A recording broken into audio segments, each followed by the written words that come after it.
All right, I think we got Steve with us now. Steve, you there? I'm here. All righty, he made it. Well, I was trying to log into, I guess, what was the other line, and then it dumped me and told me to come over here and do it. So. Okay, well, hey, welcome aboard here. We were just keeping the ball in the air for you. So this is a long-awaited show. Everybody's been bugging me, and everyone's got their popcorn and they're sitting on the edge of their seat. So. Popcorn. Yeah. Yeah. It's supposed to be Milk Duds, man. Milk, that's right. I'm with you. I sit corrected. Milk Duds. So, okay, we warmed them up. They're salted and buttered. The audience told them this whole deal with property taxes is rebutting the presumption for commercial use. We are not using our property for commercial use because this is where we eat, sleep, poop, and play. There you go. I got to clean that up. We eat, sleep, poop, and play. You cannot tax this. So I'll hand it over to you. And what do you got to add to that? Well, technically, it's a substantive right to have someplace to live, and you can't tax rights. Is pretty much what it boils down to. Right. Bear with me just for a second. I'm trying to get this light out here on the porch so I can hang out and smoke and read my stuff. You know. There you go, living the dream, there, buddy. Oh yeah, man. Yeah. Okay, light on. There we go. Bingo. Now I am happening. The command post is underway. Cool. This information needs to get out, stop the oppression and the tyranny. So. Let me see. First off, man, I ain't a teacher. I'm not an instructor at this crap. I'm just an everyday guy who realized that something was really wrong, that our socialist communist state of Florida was somehow being able to steal properties, people's homes from them, and I don't know, 6-7 years ago, I had a friend of mine that people like some kids I grew up with, basically, were kids, I guess, and their mother had to sell this lakefront home that they grew up on and lived on because she couldn't afford to pay the property taxes, and kind of got me going there and said, there's something wrong with this. This doesn't make any sense that that's the way it works in land of the free and home of the brave. So I started doing some research here and looking through the Florida statutes, the Florida Constitution. I got turned on to the Florida Administrative Code, which was a great help. That's the key, is the government code in your state. That usually lays out the procedures and all the details of who's got to sign what, who's got to do everything in order to have these so-called assessments and returns and everything all done correctly to get them on the assessment roll. So I took several years to go through all this stuff and try to figure out and put heads or tails together. And what I came up with here was a lot of really great stuff, mainly in the state constitution. But as what I did, I just kind of wrote out some notes here, some case laws and things I found here in Florida when I was doing the research here. And I guess the big key here to understand is, first thing is your property, in order for it to be taxable, must be exercising a taxable privilege. In other words, you must be conducting some type of business upon it or making some kind of profit that'd be considered to come under what would be considered to be a calling, privilege. What's the other words they use? And that's only under license, right? Yeah, that's only under license, because I don't want people to get confused and say, "Oh, hey, I'm building ham radios and selling them out of my garage." That's not taxable. That's not commercial. Only if you were to have a license. Well, or basically have a sign up and you're incorporated as Bo and Rocco's Buy a Radio kind of thing. You know what I mean? Right. Then there would be an excise license, a occupational license maybe, and then if you have employees and things, you're going to be caught up in the IRS stuff as far as the withholding and all that garbage that they do to people that are incorporated technically. Even the definition of taxpayer in the Florida statutes is corporation, or a legal entities, I believe is the word they use, which I have this, we'll go through this little thing here I laid out here, give you guys a pretty good idea of what the court systems have said about this and how it has to be conducted, and what the Florida Constitution, the Florida Administrative Code, and the Florida statutes which support the Constitution of the state of what is allowed to be taxed, what the property appraiser is supposed to be taxing, how he's supposed to derive the, what's the word I'm looking for? How are you supposed to derive the, let's say, just value of the property that's being used for the taxable privilege? Sure. So, just sort of run down the list here. I have a case here from Gray versus Winthrop. It's a Florida case out of the 4th District Court of Appeals from the 1975. And it makes it perfectly clear that a state may not tax persons' property or interests which are not within its territorial jurisdiction and subject only to applicable and controlling federal law. State taxation is authorized, limited, and regulated by the state constitution and by state statutes enacted thereunder. That comes from Gray versus Winthrop, Florida case. I don't know, should I give out the whole number? You think anybody's interested? Sure. Yeah, absolutely. Okay. All right, that'd be Gray versus Winthrop, which is WINTHROP, and that's at 115 Florida 721, 156 Southern Directory, which would be SO 270 at page 94, and that would be the 1970. I'm sorry, I think it's the 1978 is what I got here. Okay. Then we got another case here that comes from the Department of Revenue versus Brookwood Associates out of the Florida District Court of Appeals, which is out of the Southern Directory, Section 184. And it states clearly that since the state can levy a property tax only on property having a situs in the state, provisions requiring all property within the state to be subject to taxation will not be construed to include property which has no situs. No situs for taxation within the state. So now we're going to cover situs here. When you look up situs in the Black's Law Dictionary, 6th edition, it states a location or place of a crime or business, or the right or power to tax it. Situs of property for tax purposes is determined by whether the taxing state has sufficient contact with personal property sought to be taxed to justify in fairness the particular tax. And that is case law from town of Caddy versus Alexander Construction Company out of Wisconsin. You can look it up in the Black's Law Dictionary. Situs, S-I-T-U-S. It's a Latin word for, I don't know what it means, but I guess it means what I just read. Right. So let me flip pages here, and then we're going to, I guess, get more into basically the state constitution now. Well, okay, I have another definition of situs called business situs, which is even more explicit to really give you an idea what situs is all about. The situs acquired for tax purposes by one who carries on business in the state more or less permanent in its nature. A situs arises when notes, mortgages, tax sale certificates, and the like are brought into the state for something more than a temporary purpose and are devoted to some business use there and thus become incorporated with the property of the state for revenue purposes. A situs arises where possession and control of property right has been localized in some independent business or investment away from the owner's domicile so that it is substantially used and the value primarily attached to it and becomes an asset of the outside business. And that's a state case. State versus Atlantic Oil Production Company out of Oklahoma. Now, Florida statutes, 212.031, tax on rental or license fee for use of real property. A1, it is declared to be the legislative intent that every person is exercising a taxable privilege who engages in the business of renting, leasing, letting, granting, or license for the use of any real property unless such property is used exclusively for dwelling units. Now we have the definition of taxpayer out of Florida Statutes 220.03. Means any corporation subject to the tax imposed by this code and includes all corporations for which a consolidated return is filed under Florida Statutes 220.131. Then there's another definition of taxpayer out of Florida Statutes 192.001. Taxpayer means the person or other legal entity in whose name an asset included in the agent of a timeshare period time holder. I don't know if I read it to make any sense. I'll do it one more time. Taxpayer means the person or other legal entity in whose name property is assessed, including an agent of a timeshare period time holder. Now we have the Florida State Constitution this is the 1885 Constitution, which is really clear here in the Section 16 out of Article 16. That property of all corporations, whether hereto or thereto incorporated, shall be subject to taxation unless such property is held and used exclusively for religious, scientific, municipal, educational, literary, or charitable purposes. Then I got a nice case here that even makes it more clear that taxing statutes and statutes conferring authority to impose taxes are to be strictly construed. That's Department of Revenue versus Brookwood Association out of Florida District Court of Appeals, 1st District. And that was the case I read off earlier, had a little bit of stuff. And that was a really good case. And another case called Loeb that's really good here in Florida that cuts through it. Now we're back into the Florida statutes again. This comes under the exemption chapter, which is chapter 196.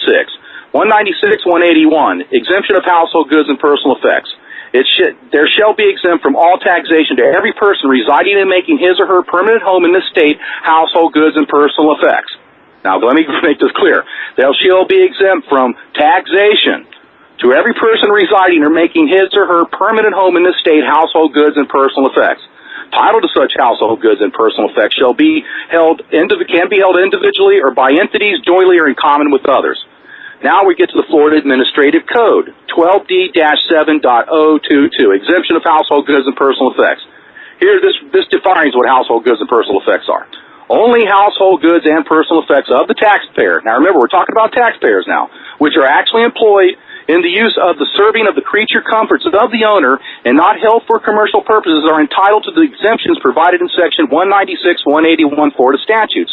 Creature comforts are things which give bodily comfort such as food, clothing, and shelter.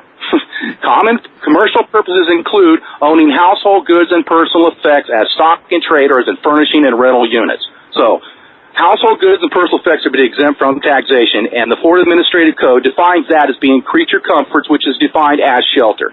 Now we go to the Black's Law Dictionary, 6th edition, and we look up the definition of shelter. In statutes relating to the provisions of food, clothing, and shelter for one's children, the term generally refers to a home with proper environments as well as protection from the weather. Now we're back into the Florida Statutes 196 exemption chapter .031, exemptions of homesteads. Every person who on January 1st has legal or equitable title, beneficiary title, or equity to real property in the state who resides thereon in good faith and makes his permanent home or her permanent home or permanent residence or the permanent residence of another or others legally or naturally dependent upon such person is entitled to exemption from all taxation. Now we got the Florida Constitution, Article 7, Section 3B, taxes, exemptions. They'll still be exempt from all taxation accumulated every head of family residing in the state, household goods and personal effects valued by general law. So, I mean, point I'm making is if you start looking around through the codes, as like Rod Class and these guys will tell you, it's all code pleading. The statutes make it pretty clear to any jerk-off that lives on a street corner, if you read this, it makes it pretty clear that they have no authority to be taxing the place that you live in. Absolutely. And I got a bunch more. I mean, I just go on and on with this stuff. They talk about exemption from ad valorem taxes for exempt entities. Oh, and here we got the Florida State Constitution, Article 7, Section 6A, which is almost verbatim of 196.031. Every person who has the legal or equitable title to real estate and maintains thereon the permanent residence of the owner or other legally or naturally dependent upon the owner shall be exempt from taxation thereon. The real estate may be held by legal, equitable title, or by entities jointly or in common as a condominium or indirectly by stock, ownership, or membership, presenting the owners or members appropriately interested in the corporation, owning a fee. I hate reading these things, so sometimes the wording is so weird, you know. But when you read through this stuff, it's obvious. This is what I took to the property appraiser here in Orange County, and he took the property off the tax roll real fast. Right. All this stuff is buried, and you're just bringing it to the light of day. It took me 2 years to go through all this and put it together. So you have to get the Constitution, you got to put the statute that's enacted from the Constitution, then the government code that puts the procedure in play of how they're supposed to interpret what the Constitution says. Yeah, and if you don't really have a lot of experience at reading this stuff, it can take you quite some time. Luckily, my background isn't technical, so I'm used to reading technical manuals and assembly manuals and schematics and things. So, and that still took me a while to even do this myself, you know. But point I'm making is from reading this stuff, and then I got tons of case law here I can go through to spend probably another hour. It's pretty much making clear what ad valorem taxes apply to the calling and all that stuff, which we can get into that here. I just mainly wanted to hit just the basic laws. And then they have a lot of procedural stuff, like the homestead exemption start here in the Florida Administrative Code 12D-7013, homestead exemptions. The head of family occupying the second story of a building as his home, and the first story of the building as his business, is entitled to claim a homestead exemption on the building.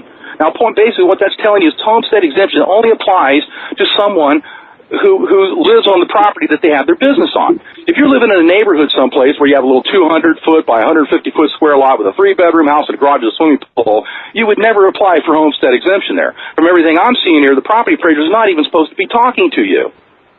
But guess what? They do this to gain revenue, which makes it theft. If they're collecting money that they don't have any authority to collect, that's theft. Exactly. And they're using the mails to do it. So, you know, when you get ready to put your criminal complaint together, you can use the mail fraud, which is USC, I think 1341, Title 18, 1341, 1343, I believe. They're falsifying records, which comes under 2071 Title 18. They're creating fictitious obligations, and I believe that's 514 or 513. And then they're also creating false securities. And that comes on, that's 513. I get the two mixed up. 513, 514 are right together. One is false securities. The other one is creating fictitious obligations. And that's exactly what they're doing when they're putting property on the tax roll that ain't supposed to be there. That's 4 hits right there by a baseball bat. Bam, bam, bam. I mean, that's heavy duty. Then you break into the constitutional right they're violating. Under Article 1, Section 2, it makes it perfectly clear that the people of the state have the right to own property, procure property, protect property, possess property. Well, no, that's not the case here, because the municipal for-profit corporation is telling you that, no, it's a privilege, and if you don't pay it, we're going to wipe out your whole home for a couple $1,000s they can't even prove you owe. They're going to sell this crazy tax deed, which, once again, I got case law here, too, we'll hopefully get into, that states clearly that the only person that can sell property is the guy that has the title to it. The county never has title to it, but they create these tax deeds on these properties that they don't even own. Well, that's a conversion. Exactly.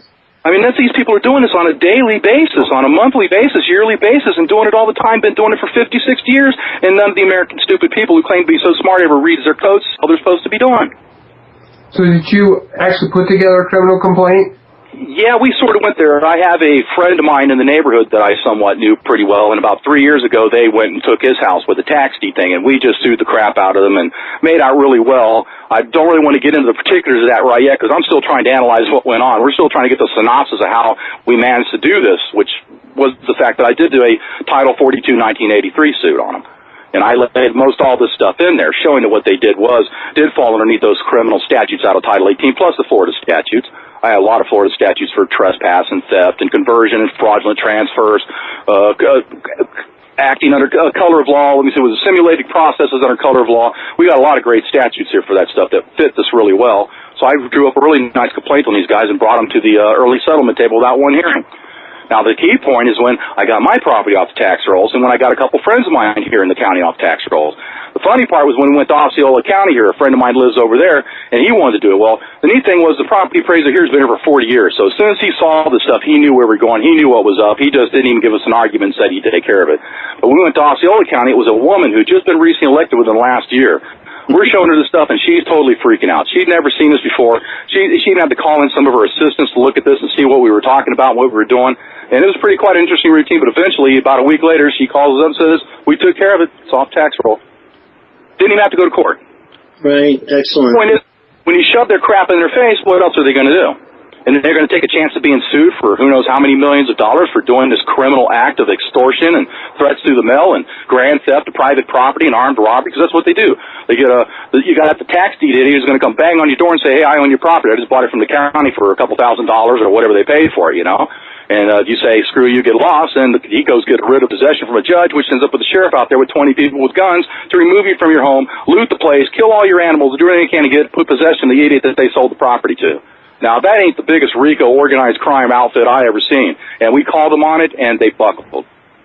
Right. What else were they going to do? You think they're going to take a chance to sit in front of a federal jury and explain how they steal these homes like this without no due process? You don't even get a day in court. They create these tax certificates, they sell them off and make money off of that. Well, that's illegal, too. I can't sit there and put your property up for collateral for my Ferraris or nothing. I mean, I'd be in jail in a heartbeat if I did that, wouldn't I? Right. So once again, you have to ask yourself, if I can't do it to you and you can't do it to me, how can your public servants do it to you? Well, guess what? They're not even coming anywhere near following the code. These tax deeds really only technically apply to state-owned property. Like out here at the Kennedy Space Center where they have the little space camp crap and all that junk. That's somewhere where a private man got a lease from the county to take so much acreage of that and build this little routine, and he's charged an ad valorem tax for that. If he fails to pay it, they can create a tax deed and give it to somebody else. Why? Because they already own the property, so they can do it that way. But, I mean, the crime and just the total abuse of process and the abuse of the commercial process against the private sector, that violates the Antitrust Acts, the Sherman Antitrust Act and the Clayton Antitrust Act. Corporations can't overpower and come upon the private sector to steal land from them because they have the power to do it, you know what I mean? That's why the antitrust laws were put in place. Yeah, absolutely. Yeah, people need to know more about that antitrust legislation and how it applies to us, you know, and basically every facet of our lives these days. Well, the antitrust laws come under Title 15, 1 through 7. I think that's the Clayton or the Sherman. I'm not real sure which one it is, but that's the act you would use to go against them with. Title 15 makes it pretty clear the private man cannot be forced to convert his property into a commercial asset just so the municipal corporations can control it. And you have case law, Monterey versus Del Mondoons. The Supreme Court's ruled the municipalities and cities cannot exert acts control over property they don't own. Well, that's a no-brainer, right? Right. But yet these people do it all the time, whether it's code enforcement. I mean, just go down the list. We've all heard the horror stories of what's going on with these Nazis that claim to be your government, which, once again, we were talking the other night, Rocco, and my assessment on it is we don't have a government in this country. We have an organized crime syndicate masquerading as government. Once you get that clear in your head, the rest is a cinch, you know what I mean? Sure. But you got people believe this is some government, that this is some guys who take an oath to protect your rights and protect your property from anyone coming with guns and stealing it, but they're the ones doing it, okay? So right away, that tells you it ain't government. And in other words, this government has to steal your property so we can protect your property rights? It's kind of like the old Vietnam adage, in order to save this village, we must burn it, and that's not what they're doing, you know? Yeah, or like the UN going there into, Libya to help them.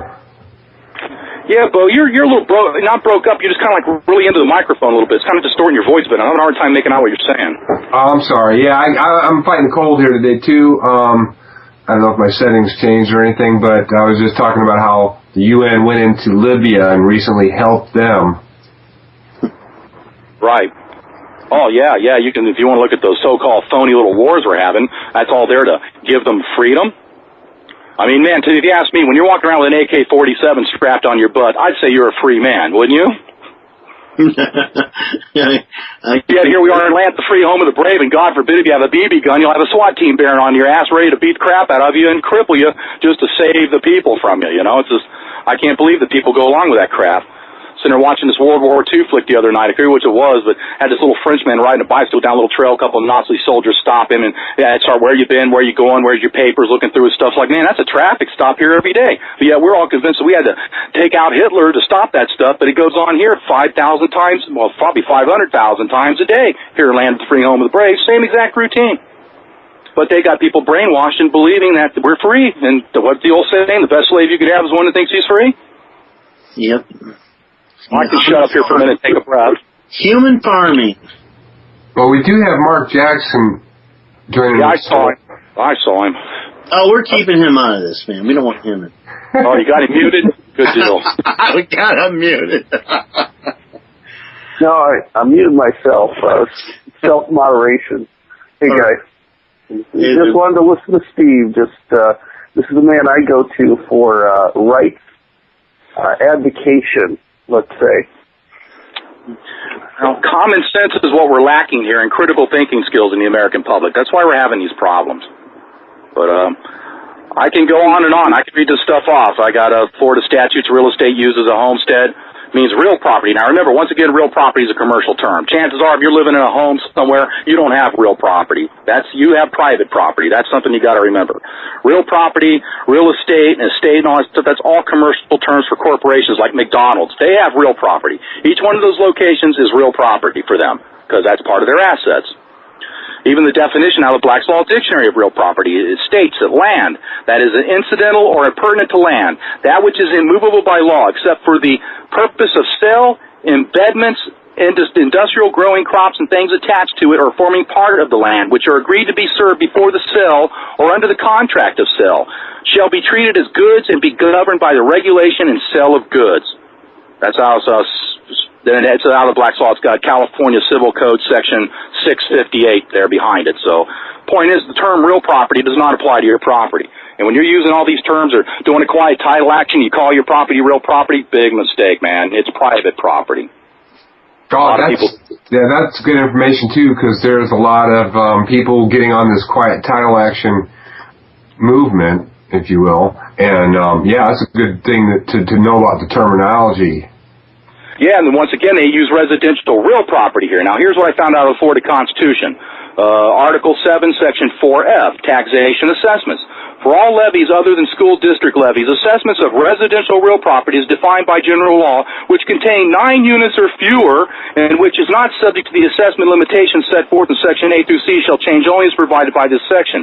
The thing that tells me is that real property, or in this particular case, residential real property is like someone that owns an apartment complex.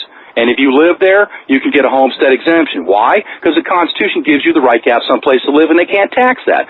So right away, the owner of the trailer park or the owner of the apartment complex or whatever it be, if he's living there, he's going to apply for homestead exemption. Now, homestead exemption came into play back there in the late 1800s, early 1800s when they started this taxing stuff, because 80% of the people lived on farms and ranches and lumber mills. So in order to protect their rights, which they have to do, they had to make sure that all these people, that their homes were completely put off the map as far as anything they could levy on or anything they could tax or anything they could take for any kind of taxes. So you had, according to 40, you get up to 160 acres to set aside as a homestead. So that's where I go back to. I don't care. Once again, let's define this even more clear. Before I was talking about if you live in a neighborhood like a lot of people do, where you're living on some 200, 300 foot by 300 foot lot with the 3-bedroom house and the garage and on swimming pool and all. Now I don't care if you're living on 100 acres of land with a 50-bedroom mansion, 20-car garage. If all you're doing is living there, no taxes. How can they put an ad valorem tax on that? Now, since I brought up ad valorem, let me flip over here and I'll read you the definition out of Black's Law Dictionary of ad valorem. That's the biggest clue we have here, is that definition is what ad valorem stands for. Here you have people every day paying these property taxes, and it says right on the statement that it's an ad valorem tax, but nobody knows what the word ad valorem means. If they did, they wouldn't be paying it, most likely. Hang on a second, instead of going in the order I put it on, I gotta flop through here and find out where I put the definition on here. We'll go ahead and open up the phones for calls a little earlier than if you want, maybe starting in about 5 minutes here after we go through ad valorem. How's that sound? Yeah, I guess it'd be fine. I got tons. Like I said, I got so much stuff here, man. It's almost like trying to figure out where to start and where to stop, I see that. Yeah, man, I can go on, and I got tons of case law up the yin-yang here, man, that is, and a lot of it's out of Florida, but a lot of it is also U.S. Supreme Court cases, because normally if I can't find a good state case, I'll try to come up with at least Supreme Court cases then to back it. And even other state cases are okay, but it's really nice if you can work within the, hang on a second. I really have to hand it to the people of the state of Florida for, they were one of the first people to get really serious about this foreclosure stuff and fighting these fraudulent foreclosures and such down there. Yeah, and that's cool because we have a what do they call it when you have to go to court for a foreclosure? Some states don't have that type of foreclosure. I'm not really up on the foreclosure things. I mean, I don't have a dog in that fight. So there's so many people that have done so much good work on it. How can I improve on it? The way I look at it, Right, so Florida is a judicial state. You're right, that's what I'm thinking. That's it, that's the word. Yeah, it's a judicial foreclosure state. So in other words, they have to take you to court. But when it comes to tax deeds and taking your home over a couple $1,000, they can't prove you, they don't need it, they claim, which is not true because the Florida statutes make it pretty clear that the property tax collector, has to bring an action within the jurisdiction, the court of jurisdiction where the property is located. So they have to give you due process, but they never do. You know why? Because there is no procedure to tax the home. So they have no statutes to attach to the complaint that they're going to bring into the court to collect the taxes. But now when they're doing it on a commercial property, say you own some little Habib's or, let's say Bo in Rocco's ice cream shop, and you don't pay the taxes, they'll bring you into court. Why? Because they got the business license. They have all that stuff where you agreed to pay the taxes.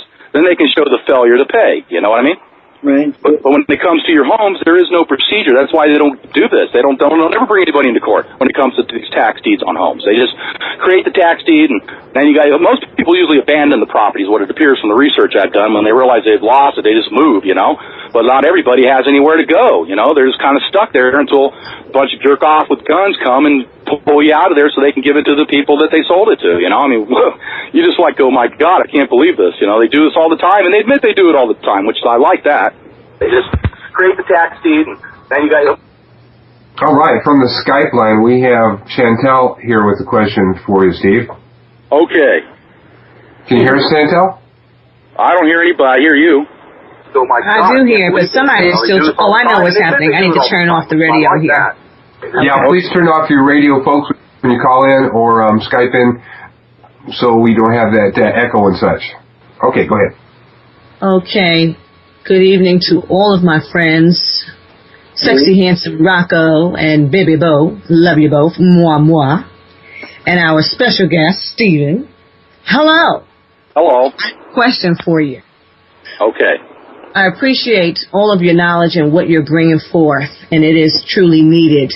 My friends here on the Bo and Rocco show are aware of a scenario that I have experienced about 2 weeks ago. So a long story short, I did acknowledge the warranty deed some time ago, and I have had tax assessors come to my door trying to get me to recontract with them in any way possible. So my question to you is, it sounds as if you're saying that we all need to take responsibility and find these code statutes for our state and present that to the either the director of finance or the tax assessor. Is that what you are suggesting that we do? Well, yeah, that's what I did, mainly because it just seemed like the smart thing to do, because the property appraiser is where it all starts, okay? If it ain't on the assessment roll, they're not going to tax it, and he's the one who puts it there, so you have to kind of go after him first. The tax assessor? Yeah, the property appraiser, whatever they call him in your state. Okay. All right, thank you. Yes, ma'am. Now, if you have a mortgage on the house, though, how does that affect this situation? It wouldn't affect it at all. It's not being used for any commercial purposes or create a profit or a, let me see if I can think of the words here that they use in the case law here. A calling they use, a profession, manufacturing. That's pretty much what has to be going on there in order for it to come underneath the situs of the state constitution. Because that's what it was always about. But the taxation thing came into play was to create money for the municipal areas to have the fire and all that stuff. And they want to make it sound like it's the homeowners that are supposed to support that. That's the reason why you read about these counties and states wanting these big businesses and corporations or manufacturers to come into their area, because it gives them the tax base so they can, put up better stoplights and better trash facilities to collect trash and do things like that. That's where the money comes from. It's not supposed to come from the homeowner. And I hate to use that word. Actually, landowner is probably better. I don't care if you own, like I said, 100 square feet little piece of land that you have a little grass shack on would be exempt from taxation, or if you had the 50-bedroom mansion sitting on 100 acres would be, no way would ever come underneath the constitutional situs of the state to come underneath the ad valorem taxation. I must not have put that word on this paper. I'm going to have to go hunt it down someplace else. Anyhow, point is, ad valorem, when you read it in the 6th edition Black's Law Dictionary, it makes it perfectly clear that ad valorem tax is a tax on an article or property in commerce. That's the definition in the Black's Law Dictionary. So now you have to look at your home and say, here it says at the top, ad valorem, non-ad valorem assessments. Now, let's get into the assessment part. According to the Internal Revenue Code, in order to have an assessment, there must be a return filed first. Otherwise, how do the clowns know how much money you made off the property? Right. So, once again, who files a return on their home? Like nobody? So how can you even have a valid assessment? And they're never signed. That's the first thing I did with the property appraiser here, was asking for signed assessments with the public records request. Never answered them. And when we went and talked to him, he goes, what, do you expect me to sign all 660,000? I was like, no, just sign mine.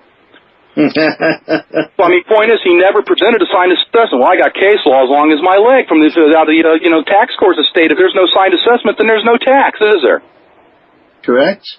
So, once again, when we just start doing the research and understanding how the taxing procedures work, it has to be the same across the board. The state constitution makes it very clear, even the federal constitution, that all taxation has to be uniform, but it's not. Because if you got a guy living in let's say the same 3-bedroom house, but he's not homestead exempted, well, he's paying $4,000 a year property tax, and the guy that is homestead exempted is paying $1,300 property taxes in every year. So, once again, there's no uniformity there, and it's not fair and just, even if they were allowed to do what they're doing. And then you would get no, what's the other word? Like the businesses they get exemptions for their humanitarian stuff. In other words, they non-profit type of things.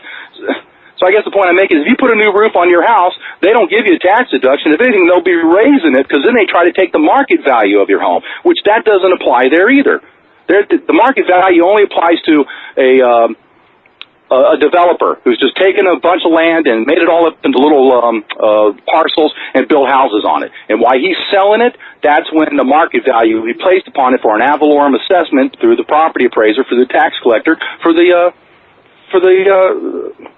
guy that built the complex or the subdivision. And where else was I going to go with that? Man, I lost my track here. The point I'm making is the market value is what they tend to use here. They want to claim they can walk up to your house and say, well, it's worth this much money, so now we're going to do our millage and our little centy thing and put together what you owe now for taxes of the market value of your home. Well, it ain't on the market. You're not selling it. You got no money in your pocket at all from that. You know what I'm saying? So once again, they're falsifying records. They're abusing a process for a financial gain. And is there a remedy to go back and sue these people for doing this? Yeah. Yeah. So you can recoup all the fraudulent taxes that they've collected. Yeah, and plus I believe you could just go after them for just the criminal acts they've done and probably walk away with several $1 million for it, because what they're doing is illegal, and they're doing it as a corporation. They're collecting money they have no authority to collect. I mean, you see where you got banks and under the mortgage stuff, and these guys are getting sued where they're getting all kinds of settlements. The homeowner's getting land for free, and they're getting some $900,000 out of the bank for it, you know? So they're making settlements on it because what they're doing is illegal. Right. They have no authority to be doing what they're doing. They're only getting away with it because they got people stupid, and they got them scared. Because here on the tax statements, they'll make it clear at the very bottom in fine print that failure to pay this tax, you might lose your property. Now, if that ain't threats and extortion through the mail, I don't know what else you could call it, you know? It's like we got your kid. You don't pay us or the kid's a goner, you know what I mean? So what's the difference, you know? Right.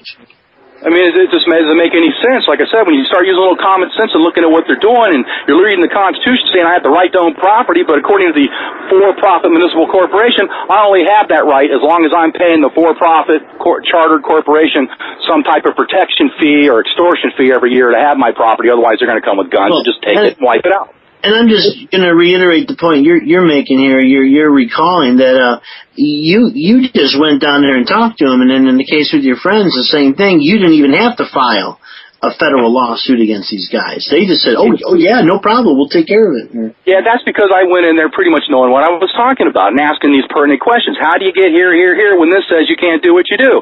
And they knew you had them by the balls, man. So what else are they going to do? If they want to go to court, fine, make my day. I love that. You know, let's go there. Let's go to federal court and explain to a federal judge and a jury of homeowners how you do what you're doing here. You can't explain it to me, and I'm sitting right here in the desk in a room with you, so I know you ain't going to be able to explain it when you get into a courtroom with a jury. Right.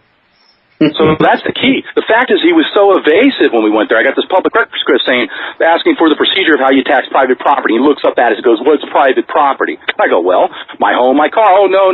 Your home is real property. Your car is tangible property. Right away I knew I had him. Here he is trying to convert my property into some commercial terms to claim he has some ability to tax it. So I called him on it. Now I'm whipping out the definition of real property out of the Black's Law Dictionary and asking him how that fits my property, that you just called it that. I mean, it was not so much of an argument. It was real calm, and I'm hitting him down, shooting him down every time he comes back with some gobbledygook like that. Even when I ask for the signed assessment, he looks over at my friend Jerry, and I go, well, you expect me to sign all some 500-something thousand of them or something? He's like, no, just sign mine, you know, and he just looks down with a stupid smirk on his face. He knew I had him, man. He knew I knew what was going on. So that's really the key, is you got to know what you're doing.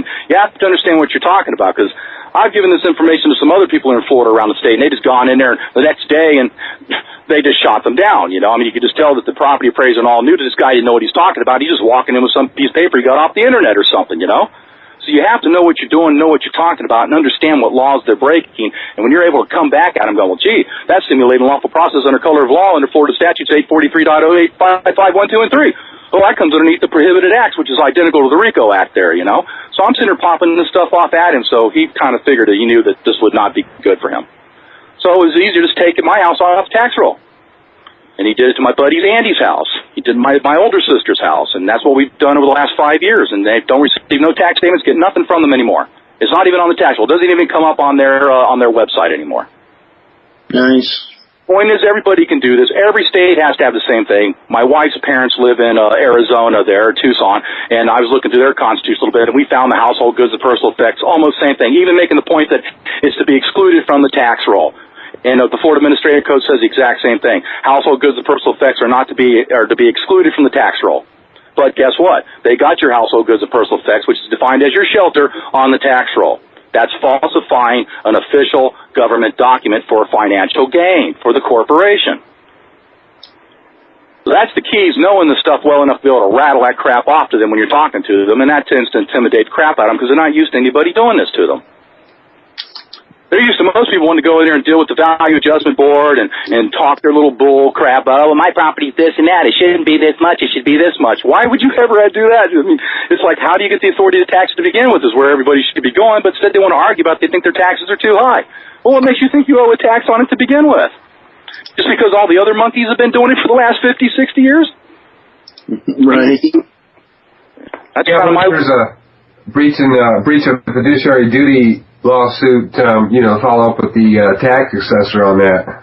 Yes, it is, and it also covers sedition and insurrection and on the verge of treason. Because they take an oath to the Constitution to protect your rights and to do their job according to the Constitution and the legislative enacted statutes, which is what I've just read there. That's what that is, legislative enactment. Permanent residents of the owner shall be exempt from all taxation thereon. What part of that do you think the property appraiser is not understanding? You know what I mean? I mean, it'd be no different than if I could pull some crap on you guys and go, well, yeah, I'm on your show. Now, that's $1,000 each if you got to send me now. So if I can brainwash you morons into believing that you're supposed to pay me $1,000 every time I call into your show, well, who's the idiot, Right. Hope that wasn't too drastic of an analogy there, but... No, it's... I'm just trying to tell you that's where we're at. That's why they're doing this, and that's why they're getting away with it. So, and another key, too, the last thing you want to do is go into their courts. You want to go to federal court, where they got no friends. Yeah. As long as you're down in their own little circuit or superior courts, where they call them your state, they're going to railroad all over you, look at you like you got 3 heads and there's something wrong with you because you're reading these codes, you know what I mean? Yeah. So you're not going to get nowhere with that. So the best thing to do is go after a constitutional right, because that's what they're doing. They're denying you your right to peaceful possession of your property by sending you this fraudulent crap in the mail that they don't have the authority to do. And then have them come along and have to answer your complaint and state, hey, here's this Constitution that allows us to do this. Here's the legislatively enacted statutes. Here's the government code that shows exactly how we set up these assessments on your home used for non-commercial purposes, strictly nothing but a private dwelling of the owner, and that's all it is. And here's how we get across that constitutional right to own property so we can tax it. And failure to pay the tax means you forfeit the whole $300,000 worth of home for a measly $4,000 or $5,000 that they can't even prove you owe. Without any due process, not a day in court. That's how they do it here in Florida. I heard other states, so they may at least get you into some local podunk court there and play some crap with you to where they can do some certificate of title through the court and transfer the property to the county so they can have their tax deed sell. These guys skip all that stuff, okay? They don't even do that here. And like I say, if I move into my paperwork a little bit, I got a few case laws here that basically make it clear that the only people that can sell property are people that have title to it. Yeah. It's spelled out. Commercial, everything's commercial use. Yeah, Redfeld versus Fisher here. It states, a corporation is an artificial entity which owes its existence and charter power to the state, but the individual's right to live and own property are natural rights for the enjoyment of and which excise tax cannot be imposed. Okay, we gotta you gotta pump the brakes, Steve. Cool. I'll just remind everybody we're talking about getting off the tax roll. And we left off with basically the issue of the constitutional violations that these quote unquote public officials are violating. Yeah, and just to help you out here, I got some more case law here that sort of at least helps us understand the theory of what this is all about. And this particular case comes from Harder's Fireproof Storage and Van Company versus Chicago, where they made the comment that the principle is bottomed on the theory that the subject of an ad valorem taxation is property. That of an excise taxation is a right or privilege, or a fee or tax exact for the privilege of incorporating or doing business as a corporation. Thus, it is well settled that a state may collect an ad valorem tax on property used in a calling and at the same time impose a license tax on the pursuit of that calling. And let me see, turn over the page, and we got another one. The license again. You have to have a license to be considered to be in a commercial activity. You got it. Yeah, there you go. You have to have the excise license in order to be building race cars, furniture, dog houses. It would not apply to you. So. Well, yeah, you have the right to do private business. What if you want to get piano lessons or something in your home, and all of a sudden your home come underneath an ad valorem taxation? And plus, they probably wouldn't even let you do it there. You'd have to go get some little studio downtown in some commercial strip mall somewhere and call it, Bo and Rocco's Learn to Play the Piano or something. You know what I mean? Right. And then you'd come underneath a problem. Well, of course, you wouldn't even be involved in the ad valorem tax. That'd be the guy that owns the strip mall that's going to be paying that. Of course, the ad valorem tax is going to be included in your rent, most likely. Yes. Okay. Yeah. Good point there. That's a good point. So you really wouldn't be able to get out of that. As long as you want to, rent someplace to do business like that in a business area, you're going to technically be paying the ad valorem tax whether you like it or not. More case law. If the tax is in fact imposed on property, no matter what it may be called, it is a property tax. And the courts will look through the form of substance and will prevent that from being done by indirection, which cannot be accomplished directly. Dawson versus Kentucky Distilleries and Warehouse Company. Now, and this is U.S. Supreme Court. So, but look at the point, though, that all these cases, do you see any cases here that's John homeowner against the property appraiser? You know what I mean? I couldn't even find any cases like that. Going all through American jurisprudence and Florida jurisprudence, looking through all the state and taxation sections. Who knows how many thousands of pages you had to go through to pull out these little cases and things that explain what ad valorem and excise taxes all have to be as the way the courts interpret it. So I couldn't even find any cases where Joe homeowner had a property ad valorem tax issue. Which, I don't know, that means they just don't go to court because the homeowner can't afford to do it or has no idea what's going on. I don't know. But point is, I couldn't find any cases of probably John. They're in the dark. Nobody knows this. I mean, this is a revolution going on here. People are waking up. Yeah, that's how you look. Yeah, I guess that's a good way to look at it. Once again, I have Florida statutes. This got my attention. I use this in the brief, too, that Florida statutes 220.03 definitions called ad valorem taxes paid means property taxes levied for operating purposes and does not include interest, penalties for discounts foregone.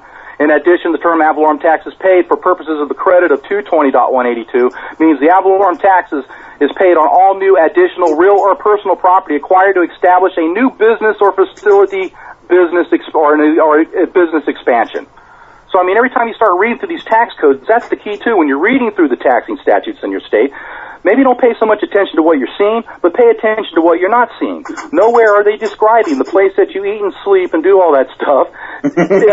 Open play, Steve. Be good. Yeah, I was watching my language here so the kids can listen to the program, the refeed, you know? That's right. We're offering up our show up to ages of all ages this week. There you go. So I'm self-censoring myself here. Good job. Damn good at it, too, ain't I? Hey, yeah. You're getting better.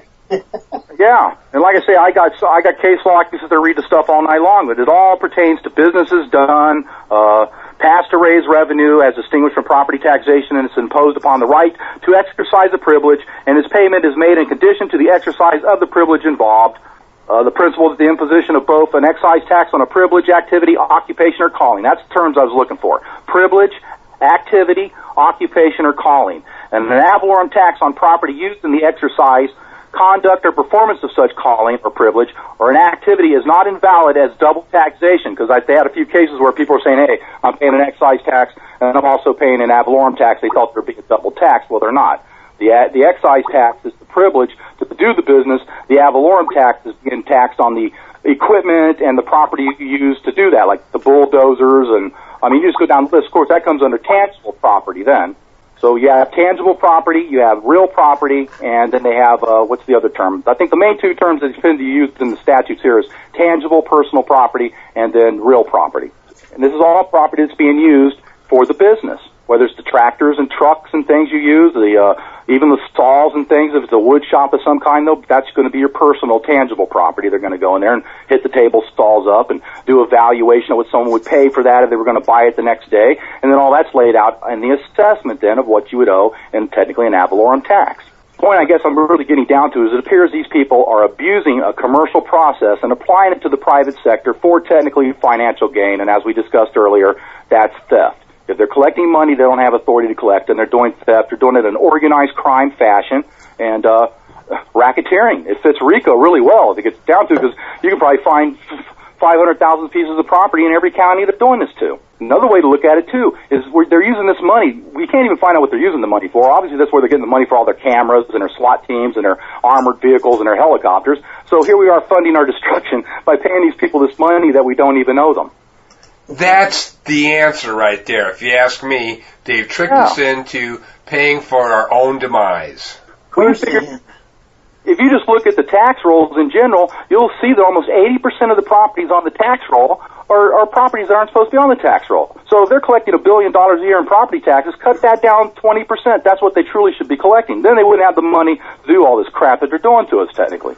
Which they say they don't have because they're bankrupt. Well, they hide that in the confidential annual financial reports, right? That's what they do. They're hiding it. Yep. There's no way these states can be bankrupt, man, with the money they're pulling in through this fraud that they're doing. Well, I wonder what that number is in Los Angeles County. You know, there's almost 1 million people in Los Angeles County. Yeah.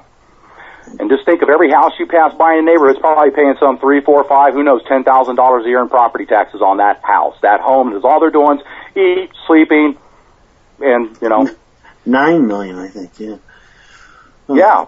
Well, I mean, we're assuming that just because all them people don't mean each one has a house. Usually, right, exactly. A lot of them live in apartments, or some of them are renting stuff. So, you know, if you kind of sit down and work the numbers out, you'll probably still come up with at least probably, 300,000 or 400,000 houses possibly, and then a bunch of apartment complexes, condominiums, things like that, you know. So, yeah, you're right. The population is more like almost 10 million. Yeah, they're probably going to come up with a box tax, too, for the people living in their boxes. Right, there you go. Box tax, I like that. Well, yeah, I should have said that. Now I'll give them some ideas. We got a wet box, a dry box. We're going to tax them all. I guess bottom line is when you just use common sense, and you know the Constitution gives you the right to own property and have some place to live, which is obviously a substantive right, a God-given right. I don't care. I mean, how can they tax that? How can they claim you have to pay a tax on it in order to have a home? So you have a woman and a man, let's say kids, you know, they get married after high school, they manage to come up with enough money or get good jobs where they get a mortgage and buy a house. Now all of a sudden they're a taxpayer? How does that work? How do you become a taxpayer just because you want to practice your right to have some place to live and raise your family and some place to put all your stuff? Stay warm in the winter and cool in the summer and stay out of the rain. That's the right. I mean, and so in other words, if you can't afford to do that, because I know people, I've heard people that have said, oh, we can't afford the house because we can't afford to pay the taxes on it. Right. Now, that just blows me away to think that people think that that's a normal way that people conduct themselves in land of the free, home of the brave, and that's how we do it here, you know? But we do. It's sickness, just like you have cancer? Well, let's give you chemotherapy because that's what you need. You know, it's the same thing. People are just brainwashed. Yeah, ignorance is a better word for it, too. Plus a little brainwash, because, you know, their daddies paid it, their granddaddies paid it, so everybody's paid it. So we've been imprinted and conditioned and just sold on it. So there must be, and they think there's a law. You know, I have people say, it's a law. And I go, well, show me the law. I've asked the property appraiser, tax collectors, my county commissioners, city commissioners, administrative directors, and the mayors and everybody. Nobody's been able to show me any law that says that they can do what they're doing. And by law, they have to show you the law if there's a law, right? Correct. Yes, they do. Oh, yeah. You shared with me. Yeah, okay. You talk about that. I got a few friends who say, well, they just think you're a kook. That's why they're not doing it. So I don't care. Where does it say that if they think you're a kook, then they don't have to show you the law? Point is, I guess, is that it's obvious that they don't know what they're doing, or they do know what they're doing, and they do the best they can. They have to just make you look like some kind of idiot. It's like when we've discussed the other areas, like getting arrested, no warrants, things, you start bringing this stuff up, and no corpus delicti, no causation. None of these elements exist to get the court jurisdiction. They don't want to look at you like there's something wrong with you. But I just use that to set them up so you can go into federal court for due process violations, and then let that judge and the prosecutor and all these other yin-yangs go walk in there and explain how they pull on this malicious prosecution when you have no damage to injured party, which I got case law longer than my leg that makes it pretty clear that in order to have a case, there has to be an injured or damaged party, whether it's physical or economic. You know what I mean? Right. Without that, no court has jurisdiction. But guess what? We know these idiots do it over traffic. I mean, God, you can just talk to Eddie Craig. He can explain the traffic garbage to you, which is the same thing going on here. You know, from my understanding, you can't even be considered guilty of speeding unless you harm somebody doing it. You can't be even guilty of running a red light unless you harmed somebody when doing it. But guess what? They go around writing these little tickets. Well, isn't that bills of attainder? Yes. Yeah, well, the red cam light, it definitely is. I asked him that exact question when he was on talking for 4 hours. So, right on. Yep. The red light cam is definitely a bill of attainder. All the other tickets are under bills of pains and penalties, something like that. Something like that. Yeah, but those red cam tickets are good as gold. You can just slam them big time. Now, what I was going to ask Steve is for folks that are maybe renting out homes that they own, or rental properties, rental lands. I don't know. How would this apply, if at all, to them? Well, according to the state statutes here, if it's being done in a private way, it still wouldn't come under taxation. Remember that statute that I just read to you that the legislators believe that, or make it clear that if you're renting, leasing, or whatever, unless it's used for dwelling units, dwelling purposes, so to speak. Once again, I don't have a dwelling unit either. That's another thing I had fun with the property appraiser. He kept calling it, a single family unit. It's like, give me a break. When was the last time your buddy said, hey, let's go over to Rocco's family unit or whatever and go watch TV, You have to use common language in the statutes. If it truly applied to you, they'd be using the common language to describe what they're allowed to tax. But instead they use all this residential property and real property and commercial. They use all these crazy commercial terms to describe your home and claiming they have a right to be able to tax that because they use those terms. Well same with driving. Okay, you're traveling. Oh no, you're driving, and we just to go along with it, we agree to it. Well, I guess I must be.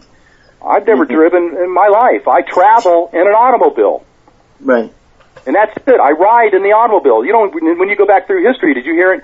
Did George Washington have a license? Did he have a tag on his horse? I think I'm going to put a basketball on the hood ornament and go, I'm traveling, officer. Can't you tell? Look at that basketball up there. So. Well, the point I'm making is it was supposed to have been that way. It had been that way from the beginning. When I look through history, I can't find anywhere where George Washington or Thomas Jefferson paid a property tax on their homes. I can't find where Abraham Lincoln did it on the cabin or anything. I can't find where even Teddy Roosevelt or Abraham, or any of these other future guys ever paid a property tax. And we all got to start talking this way. We got to turn back the clock, and we just got to say exactly what you said and start, just on brainwashing. Just get people, hello, put your thinking caps on. What the hell? You got the wool pulled over your eyes. Well, they've just been misled, and these people are once again conducting organized crime upon the population that they take oaths to protect from criminal acts. If you ask me, that's what makes them so easy to go after, though. Right. Once you can put the goods on the table to show that what they're doing is illegal and does not apply to the property they're applying it to, now you have them for falsifying records for financial gain, creating fictitious obligations, false securities, basically, and then you go to the Securities and Exchange Commission and report them. Absolutely. Yeah, the problem is that we're in competition probably with Dancing with the Stars or American Idolatry. Yeah, or reruns of Frasier. Oh, God. That is hell. I mean, that's the problem. And like I say, I've tried to get even my own family won't even get into this stuff. They just go, They're like, okay, fine. Why don't you go ahead and give me $5,000 every year then instead of giving it to the damn thieves? No doubt. Well, like I say, you can't get through to people. They just don't seem to care. Now, of course, I have some friends that do really well, got a lot of money, and I guess if I was making $16 million a year, I wouldn't care about $10,000 a year in property tax either.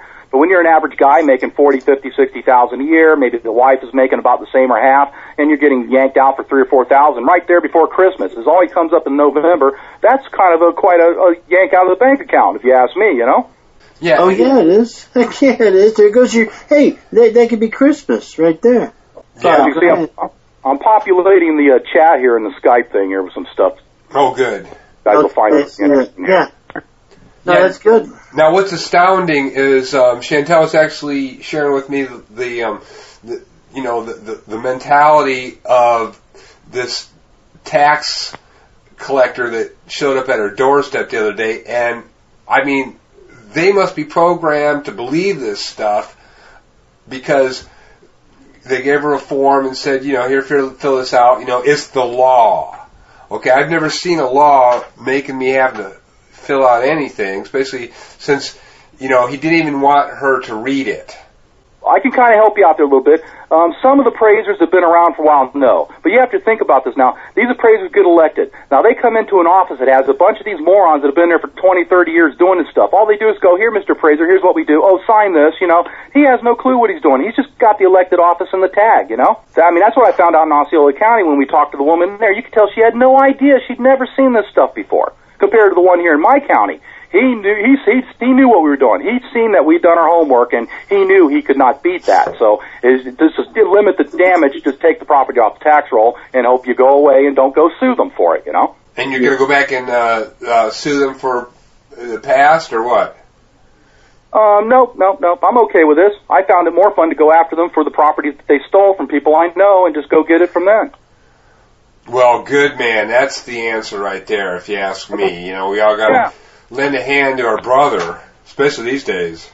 If you can. Most people don't care. I got my neighbors around me, they don't care. You know, you tell them, hey, you're being ripped off. Yeah, well, whatever. Or they think they're paying their fair share, and they're doing their moral duty to see that the kids got schools and all that kind of crap. It's like, okay, fine. Yeah, I mean, I don't force them. I don't care if they want to pay it or not. I know I'm not paying it. That's all I care. Funding our destruction again, our imprinting and indoctrination of the children. Here was a nice case law, I think, did a real nice job for us on this little thing we just did here recently. Let me see, the case is Redfield versus Parks from 1889. It talks about tax deeds. It says, when a tax deed discloses upon its face that it is illegal, when it is disclosed upon its face that it is executed in violation of law, the law will not assist it. A tax deed is void on its face a tax deed is void on its face if it is not in itself sufficient to set the statute of limitations in motion. A tax deed that is void on its face does not constitute a color of title.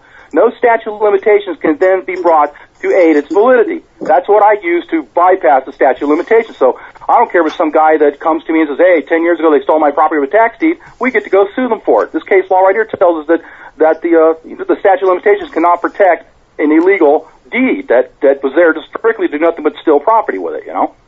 So I'm making a point that if you're talking about statute of limitations, I think it might not have been you guys, somebody asked me about that sometime here earlier, and I told them that, hey, the tax deed went on, I got case law here says that if it's illegal, the statute of limitations can't protect it. So the way I see it, you can go back 20 years later if you realize, I hear that's also the way it's worked with fraud, that if once you realize you've been frauded, that's when the statute of limitations starts. So if 50 years down the road you realize you've been frauded, then that's when your statute of limitations starts, and as long as you do it within 4 or 5 years you can probably have a case to go after your property and get it back if the municipal for-profit corporation stole it by making a create deed and did a conversion upon the property, you know? And like I said, I just can dig up the case law here and got it all over the place, man, just trying to pick out stuff that might work for everybody. Yeah, cool. That's helping out. That's great that you're dropping it in the window. Well, I think that's the way to do it, too, because I know a lot of people get on some of these programs, and they kind of just give you their theory and their thoughts and things on it. And to me, we need people that are going to be telling us what the law says. You know, I don't care what your theory is on it or what you think about it, you know. I want to hear what the law says. I want to hear exactly what law they're using to do what they do. And I couldn't find no law that said they could do it. Give us the bullets to put in our gun here, definitely. Yeah, so and hopefully people start digging in their own state, looking through their taxing statutes and the exempting statutes, and look at your state constitution. Everyone's going to have a chapter or an article on taxation, and most likely they're going to cover this stuff. Florida does it. And so the point is that Florida exempts all this stuff and makes it clear that, now you got to remember this, they're talking about the taxpayer. Now, to me, a guy that's living in a home is not a taxpayer. So this is all this applies to. So that tells you there that if the taxpayer's permanent residence is exempt from all taxation they're on, surely the private man, one of the people, home cannot be taxed then either, you know? And then you look at the other exemption sections of schools and literary and scientific and all that stuff to go through. You mean to tell me that these places that are bringing in churches that probably bring in hundreds of thousands of dollars in whatever donations or whatever they call it, they get their offerings, I guess, they're exempt from all ad valorem taxation, but this guy's home down the street is not exempt from taxation. Once again, a little common sense here. It really tells you a lot, too, about how they're doing this or how they're not able to do this, I guess. And everything I can find just leads nothing but to crime. Organized crime. Well, it goes back to they got the guns. Well, that's not true. We got guns. We outnumber the bastards 100,000 to 1, so I hate hearing that, too. They just got the balls. Well, no, we have a bunch of neutered men who won't get off their asses and do nothing. That's what we have here. I got 10 times more respect for the guys in Afghanistan and Iraq and all, where they're getting the guns out and they're shooting the bastards that are invading their land. Here we sit here and we just do nothing. Watch TV, like you said earlier, Dancing with the Stars and blah, blah. That's all people want to do is get that remote out, man. That's all they care about. I was watching V for Vendetta the other day, and it's funny how I noticed how all the people do nothing but sit around and watch the propaganda TV, and that's all they do. And we got the same thing going on here. I mean, you won't hear them talk on the news about none of this stuff, and I gave this stuff to the local news people. 2 of them called me, and I think they called some of the county people, and I think that had a lot to do with why they came to the Early Settlement table. They saw the news guys were asking them questions about this stuff, but nobody came and interviewed my friend John or myself or anybody about what was going on here, though. So I'm just making the point. The news media is scared to death to put it up on the news and say, hey, guess what? Breaking news. If you're paying a property tax on your home, you're being ripped off. What? Yeah. We can't have that. Then you might have riots out in the streets, so they can't have that. But I'm just making the point that the law makes it perfectly clear. If you just can read on a 6th grade level, maybe, you can at least understand this stuff. What part of permanent residence of the owner shall be exempt from all taxation does nobody not understand? And the definition of household goods and personal effects being defined as shelter, food, clothing, shelter, and it shall be exempt from the tax rolls. Now, how can anybody misinterpret that? It happens I have a question. every day. I heard a question. And you may answer to this. You may have an answer for this one. How is it that you avoid recording your property down at the county recorder? If you purchased a home and they do this deed for you and all these things are set up already, how is it that you remove that? Because I understand that it's not mandatory for you to even record your home at the county recorder, that there is no law indicating that it is a must for you to do that. That's what true. are your thoughts on that, Steve? You're right. There is no law that says you have to do that. They trick you into that. That's how they get on the tax roll. But you see, once again, it still doesn't make any difference because the property does not come underneath the status of the state constitution. So I don't even care if you're doing that. Right. And that's why I'm sitting here wondering, how is it that you remove the property altogether? Now that you know, how can we remove it? Well, I went in there and ambushed the property appraiser with the law, and he knew he was. I guess he had no comeback. I mean, it's funny. I ought to get my friend Jerry on one night and let him tell you the story, because he was watching me and he's over there smirking the whole time because I was nailing this guy every time he opened his mouth. I was nailing him on every time he opened his mouth. When especially the private property thing, when he goes, well, you don't have private property, you got real property and tangible property. And I was like, oh, okay. Here's the definitions out of the Black's Law Dictionary. Real property, article of commerce, is that my property? And he looked at it, read a little bit, kind of scratched his head and goes, well, then I don't know, I think conversation got changed. He did change conversation. That's kind of what he did several times. This is going on like 5 years ago now. Now, here's the interesting thing. When I went down to the Register of Deeds to change my warranty deed over to my trust, I inquired about this very same thing. Because the reality is, you do want to stop the recording of the property via the deed anyway. You don't want to record it. You don't want that, okay? And, of course, they don't have an answer for you. However, the woman says to me, well, see, if you make your property private, then you don't get the services of the police. You don't get the services of the fire station. She said that's the whole purpose behind recording the deed, so that there's a public record of the property, so that you have access to these emergency services. Okay, that's all bull feces. They pulled that crap here too. When you read your city county charter, that's the whole reason they incorporated, so they can bring the businesses in, use the taxes to provide those services for the people. They can't take them from you. You don't have to contract. I've heard people say that too. Well, you can probably get it off tax rolls, but you'll have to contract with the fire and the cops and all that. That's not true either. They're there to serve the people. Once again, they're lying to you. They're just trying to put you in fear, going, oh, well, if I get my property tax rolls, or if I don't do this, I'm not going to get this service if I need it. That's all crap. That's how they're bull BSing you into doing what they need you to do, so they can falsify some more records and then use that as a way to extort money out of you. That's fraud in the inducement and constructive fraud. That covers those elements under cause of action.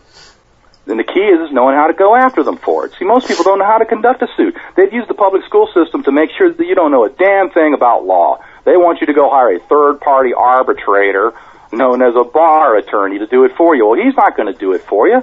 Why would he? He's making way too much money off the corruption. Because if they fix the system and not say fix it. Here, let me make this statement. When you read the laws and you read the statutes and the Constitution, it's perfect. It is written well. Rules of evidence are wonderful. The court rules are great. The point is, the public servants are not abiding by it. So if you can get them to abide by the written rules and statutes and stuff, the system would be fine. And the key is forcing them to do it. And by suing them and taking their pensions from them and threatening to Corinto the city charter and county charter for non-compliance, I think they're going to go your way real fast, man. They're not going to take the chance of losing that charter. Then you own the city or the county. And then you get the sheriff to go get all them assets and sell them off so you can get them regroup the money they stole from you.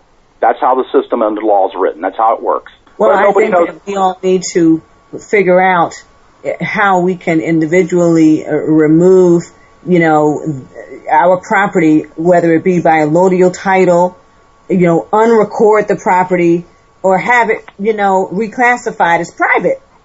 I don't think you need to even do that. I don't care what they call it. If it doesn't come underneath the state situs, then they ain't supposed to be taxing it. You can call it Disneyland for all I care. All I do is sleep there and do other things, private things. So there's no taxable privilege going on there. Only business that goes on there is monkey business. That's the only business that goes on in my house. There you go. So that's the key. We don't have to worry about what they call it. It's their duty. When you read their charters and their preambles and stuff, it makes it perfectly clear that it's up to them to be sure that what they're doing follows the written legislative intent of the statutes and the way the charter was organized under the state constitution. If they're not doing that, then they're violating the law, they're criminals, and you go after them using their own statutes, codes, rules, and regulations. That's what they're there for. Title 18, man, when you read through Title 18, everything all talks about government agents and all this stuff. Nowhere do you hear the word people or living man or woman in there. So the codes are already set up to go after these people. But nobody knows the law. They don't teach you law. Nobody knows law. Very few people know how to write a simple courtroom brief, man. I mean, you're lucky if you can find one in every, probably 100,000 people that have any idea how to sit down and write a court brief.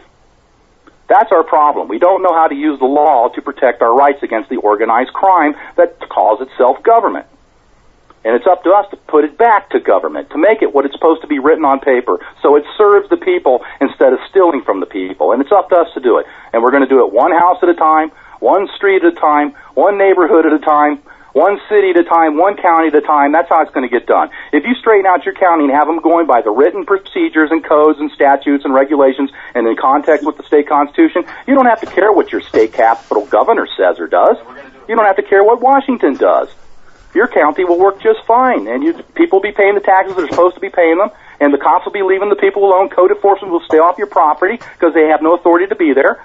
I just go on and on and on. That ties into that deal that happened up in Minnesota. I don't know if you heard about that, where this guy got thrown in jail because he didn't have the siding completed on his house.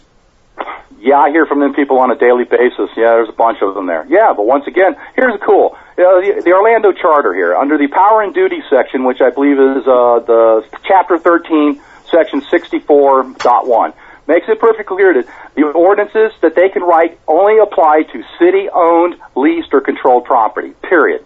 These ordinances don't apply to your home. There's no way that can apply to private property, because only the legislature can enact laws that apply to the people. So there's no way that your podunk morons down at the city commissioners or city council, whatever you call them, can create any ordinances that tell you when you got to cut your grass, how you got to paint your house, what color your swimming pool could be, where you can park your cars, and how many of them you can have. None of that crap applies to your home or your private property. It can't. It would violate your right to own the property, wouldn't it? Absolutely. But since they got everyone stupid and they don't know what their rights are, therefore they go along with this crap, or they're being in fear because the code idiots are going to say, well, there'll be a $50 a day fine. Do you move that, blah, blah. So, okay, right away, I can't afford that. So they're out there moving cars or cutting grass or painting their house and doing all the stuff that they probably can't even afford to do. That's why they haven't been able to do it, Since we have this wonderful economy here going on, people are prospering so well here, Yeah, the wonderful fake economy of fake money. And don't forget your domestic terrorism statutes. It fits these people to the T. Yeah, you have to wonder if, who they're really writing those codes for. Oh, it's nice you wrote all those nice codes for yourself. Yeah, can we come in and arrest you now? Yeah, those codes only apply to city property or county property. When you're reading through that stuff, abandoned vehicles and all that crap, none of that applies to your home. It even makes it clear that it has to be on the back alleys and city streets and highway or something like that to cut through the areas. And that's City Hall. They're the ones who can't have the tall grass. They're the ones who can't have derelict vehicles parked in the parking lot at City Hall or some other kind of garage area maybe the city or whatever owns, or That's what it applies to. It's all internal regulatory codes of how the city is to conduct its business and monitor and control its employees or any contractors that may come into the city and do things. They can find them, and then they bring them into their little code enforcement tribunals. That's fine. That's all administrative. That's another problem I have with some of the people that talk about this administrative stuff. That does not apply to the people. Why would I ever want to go to administrative hearing and deal with administrative procedures against my municipal corporation? That only applies to other entities that are contracting, tow companies maybe, garbage collection, waterworks. Those are the people who will do that stuff and play the fines back and forth with each other if certain obligations aren't met at certain times and the properties aren't conducted according to the way that the city ordinances apply to it. And also, if you start a business, some of them codes will apply. You can't go walk into a 7-Eleven and have falling ceiling tiles coming out or holes in the floor. And this would apply because that's the whole ideology of the municipalities, to protect the health, welfare, and safety of the people. But they can't take those codes, commercial codes, and apply them to your house. If you want to live in a home with the ceiling falling down and holes in the roof and holes in the wall and peeling paint and tall grass, that's your right. And if your neighbors don't like it, they have to sue you. The city or the county cannot be involved in that at all. They don't have standing. They can't prove that they're in some danger over it. You know what I mean? Yeah. And that's the only way it can go on. But guess what? We know all the time these counties and cities bring in their little tribunals and, fines, and pay. And they have no authority to be making you do that. But they get away with it because people don't have a clue what their rights are. They don't understand how the system is supposed to work. So how do you know it's all screwed up if you don't understand how it's supposed to work to start with? The only way you're going to learn it is by reading your Constitution, the statutes, the government code, and get into the court rules of evidence, and just work your way through the whole thing, and you'll have a real well-rounded knowing, a well-intellected knowing of how the system's supposed to work. Then you know how to deal with these people. And when they see you coming, they'll run from you, man, because they know you know what you're talking about. Well, when this is all over, I'm talking about some of the other legal issues going on with myself right now. I want to know who to go after for, not teaching me the law in the public school system.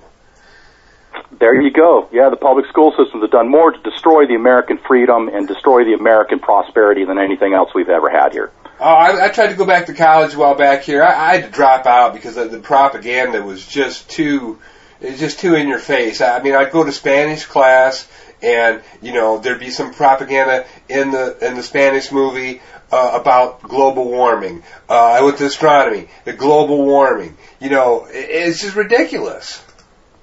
Yes, it is, and it's all to distract you from the real stuff you really need to be thinking about. Now, it's funny, too, they want to make us think that us humans on this earth can do anything to destroy the earth. It's just amazing to me. That's like saying the ants are destroying the earth because they're digging holes in the ground. You know what I mean? Hey, Steve, we have a caller on the line here, area code 425. Do you have a question for our guest, Steve? Yes, the big brain guy. Is that Bo? Is that who I'm talking to? No, I'm just the little show host here. It's not me. You must be talking about Steve then. Steve. I must be talking about you, Rocco. Yeah. I will defer to Steve. Right, Steve. I'm all with you as far as you got the law and it's all okay, but herein lies the problem. You've got a Masonic secret society network, which the judges are a part of, the police are a part of, and they don't obey the law. They don't. For instance, in my case, I've been locked up. Probably 24, 26 times. I lost count as a political activist. Thrown in mental institutions. They just take driver's license. They have no reason. They're brutes, and you can't even get into the courtroom. You can't even get a jury. For instance, I can't even go down to my local courthouse. The police says you can go out. When I go in, basically, then the two armed men basically show up and either we're going to slam your face in the concrete and put you in jail, or you're going to leave. So this is the problem I'm having, is that you got this demonic network built up, and it seems like they're all a part of it. They all know about 9/11, open genocide from the highest levels of government, and I mean, I'm trying to think, and I'm a pretty smart guy. I'm trying to think, what's my model to get around this? And I'm getting really like dark thoughts. Like the last judge who gave me a bitch slap and took my license. I'm thinking, what do I need to do? Do I got to start my model like forming up a crew like in the movie Heat and start knocking banks over and just get enough money to where I can bribe these people? Do I got to go that way, or do I go like a kidnapping and ransom, and then that means I got a murder route? I mean, all this dark stuff is, because it all comes down to guns. It seems like it's just coming down to one side's got guns and they got SWAT teams and forces, and then they're going to crush you unless you're smart enough or you got more guns and more gangs. I mean, where's all this going to lead? How do you get the law that you're talking about that you're able to even get inside a courtroom to even get a jury? I mean, where's it going to go? That's what I'm saying. Well, I think it's very easy. And now here's the key. If you're having an issue within your county, you're not going to get nowhere in the county local courts or whatever they call them, or superior courts, district courts, or whatever they call them. You're going to have to go to federal court and prove that they're violating the constitutional right. Get rid of the license. What do you have the license for? I don't have any licenses. What do you need one for? Because the armed men will stop you alongside the street. They will mace you. They will smash your face in the ground. Okay. They will put you in a stinking jail cell. That's why. Okay, hang on. I'll answer that question for you. Well, that's called assault and battery and road piracy. I mean, you just go down, learn the criminal code. That's the key. Learn the criminal code. Then it's real easy to figure out how to go after these people for what they're doing. They don't have any right to be touching you or even talking to you. Well, they're going to do it. That's what I'm saying. It's down to Yeah. I know. You could be in an ATM machine. Some jerk-off's going to come out from behind a tree, stick a gun in your face, and you think you're going to hold a statue up and say, hey, here's a statue, so that's armed robbery. You think he's going to go away? Criminals don't care about law. Well, so now what do I have to do? Get in a gunfight with some baby-faced cop who doesn't even know the law? Sue them in federal court. Learn the law. Learn the procedures and how to do it correctly, and you'll beat them every time. So you say I've never lost once. I don't care if it's code enforcement. I don't care if it's animal control. I beat these people even in their own courts. I've gotten arrest cases dismissed, dozens of them, just for shoving their own court rules and their own statutes in their face and showing that the statute they're using doesn't apply, and then they're violating the court rules because there was no probable cause hearing upon the so-called arrest, and they didn't get a preliminary hearing. They violate all this stuff. Then you bring the judge into federal court to explain to a federal jury how he does what he does, and they don't want to go there. They've never gone there yet. They've settled every time I've ever screwed with them. They've settled. They try to buy you off and make you go away. So you want to know how to make money? You can't find a better way to make money because they got more money than anybody else does, and they'll pay to shut you up and make you go away. Man, I'm telling you, they take children as hostage. They rape. They burn houses down. I mean, yeah. Well, there's kidnapping. Okay, and arson. Okay, great. Now get the criminal code out and start going after them for it. Now, when you're then you're homeless. I mean, that's what I'm saying. I thought about that model about an open confrontation, all this law breaking, all these felonies. But then I thought, I mean, they'll do all this. They slash tires, bug cars, homes. I mean, I can just. That's what I'm saying. I'm coming up with these dark models to defend myself. Well, you go through the American jurisprudence or securist jurisprudence, start coming up with a case law where federal courts, for instance, day one up until just recently, are always saying that municipalities and these city people don't have the authority and right to be doing what they're doing, and if they're doing it, then they're breaking clearly established law of the United States and the state of whatever you're in. And that's how you beat them. So you say federal court then, which I have not done. That's what the federal courts were put in play for, was to make sure that the states did not violate the people's rights. That's why the federal district courts were put into play. That's the whole reason they're there. Go to the Constitution and read it. Article 3, go look at that. And then go look at your state constitution. Here in Florida, it's Article 5. That tells you how the state courts are set up and what their jurisdictions are and what they have to hear and how they have to handle it. And you hold them to it. If the judge screws you, you got him for sedition and insurrection. And now you go take him to federal court and let him explain there how he's violating your due process rights. But this is the problem, Steve, is that these very federal judges, they know about 9/11. They can see all the criminality. They don't seem to do anything. I mean, okay. Hang on a minute. First, I don't think that's going to work. I got people who say, "Oh, we'll just go to the Supreme Court and get all the taxes taken off." You're not going to do it that way. Everyone's got to take care of your own issues, man. 9/11, whatever. I don't care. They didn't fly no airplanes into my building, so I don't really care at this point, you know? Key is take care of your property, secure your rights. That's all you can really do. And if everybody does that, then we'll have a great society here. Quit worrying about everybody else and what they're doing. Well, you're right, Steve. I mean, that is the last political solution, I guess, before everybody starts before it turns into a slugfest. So I Yeah, think, man. Hey, listen, the courts do work. I can tell you that from firsthand experience. They do work. And I'm not the only person that can tell you those stories. I mean, I can name out a bunch of them. Rod Class, Randy Kelton, even George Gordon did really well in his early days. I don't know what he does much now, but I mean, these people beat these people. Mark Stevens. I'm here too. Yeah, I'm Rocco here too. Smith, no more people. Howard Griswold. Mark Jackson. Hey, that's right. Don't forget about me. Yeah. I'm just making a point that you can't beat them, but you have to know how the system has to work. You just can't go write up a court case and go do it the next day if you don't have a clue how the system works and don't have any knowledge of it. Not experience, but knowledge. You have to educate yourself on how the system is supposed to work so you can make it work for you. That's what it's all about. Yeah, I guess that would be the final way they would prevent it. Because I mean, if they didn't have that system set up, and if it didn't work, then the models that I'm thinking about would be the only natural one that people would start to fall under. They would start forming up crews, and they would start going that route. That's what the militias were put in play for, and that's why they put the Second Amendment there. It's not there for duck hunting and target practice. The Founding Fathers put it there so you could go after corrupt government officials that are violating the people's rights and abusing their privilege to steal property from people. Okay, what happens if most damage was done in another state? It's all the way over in South Carolina. I'm way on the West Coast. I still can go to federal court and sue them from there? Well, yeah, I think so. You might need to have, I don't know, I can't really say I have any experience with that state kind of thing, but I do understand from reading a lot of the federal stuff that if it is a case between me here in Florida and someone in Nevada, I would use the federal courts most likely to address that situation because of the different states, But you read up on it. And here's another thing. Don't believe a word I say. Don't believe nothing you can't prove yourself in your own research. If you do it that way, you will be fine. Well, no, you get shell shocked. What happens is once you get smacked so many times and beat up and then forced drug injections and 4 points and just maniac people all over. I'm with you, man. And that's how Al Capone handled it. If you didn't want to pay Al Capone's extortion fees, the Molotov cartel went through your store at 3 a.m. in the morning. So, like I said, we're dealing with organized crime. It's not your government. It's organized crime. Our goal is to put it back to our government that serves the people. And right now, this is the best thing we have going for us, and it's working right now. And if it fails to work, then the Second Amendment is there to help us put it back into play.